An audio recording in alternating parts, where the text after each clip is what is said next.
чимээгүй гэж хэлсэн. Аа ийм зүйлдээ очирсан 10 тавтай хүүхэд гэр бүлийн хүчрхийлэл байна гэж бодоод чимээгүйхэн цагдаад өгөх гэж байлаа. Битгий дууд би дуудчихсан. Би тэр их чиг тайвшруулахын тулд аягуул сээж өгөөд юу болсон талаар асуусан. Тэр их чинь хэлсэн зүйлүүд намайг үнэхээр шоконд оруулсан. Би тэр залуутай 3 хоногийн өмнө танилцсан. Гэхдээ би ганцаараа амьдардаг учраас бид хоёр өдөр дараалж манайд болцсон. Гэхдээ тэр өчигдөр идэхээ аргагүй санал тавьсан намайг цагдаад одод төрсөн.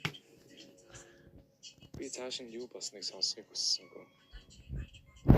Бид хоёр 5 гаруй минут чимээгүйхэн зогссны эцэст би нэг зүйлийг анзаарсан. Тэр их чи яг л гэр орох шиг харагдаж байсан. Тэр гаднаас хүнийг хараад тэгж бодож болохгүй мэдэн л дээ. Гэхдээ тэр их гартаа хотгонож байсан. Тэр үед би нойлын өрөө орлоо гэж хэлээд ах руу залгаж тэрний дуудсан. Тэр их намайг байн дуудаж. Нөгөөг чинь нэрч хэл яах вэ? Надад тань болоод энд байж байлаа. Гойж байна. Гэх жишээтэй ятах маягтай өнүүд надад хэлж байлаа. Би ахыг гэртэл 10 минут орчим 0 өрөөноос гаралгүй түүний хүлээсээр байсан.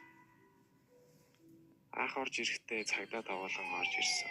Цагдаа нараа сонсоход тэр ярьсан зүйлс бүгд тодл. Тэр ихч манай баримт амьдардаггүй хүн байсан.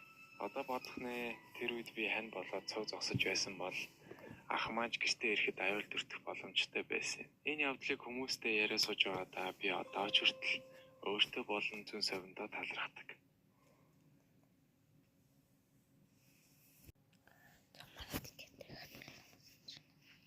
Алина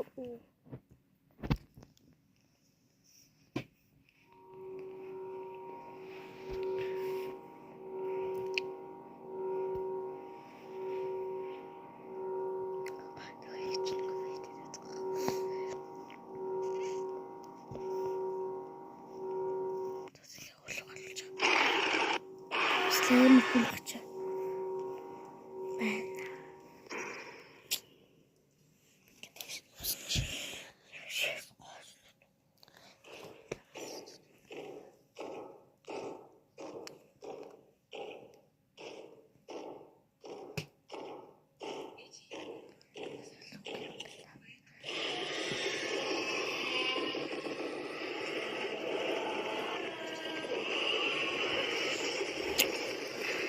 Холын сайн үзсэн кинотыг адилхан юм.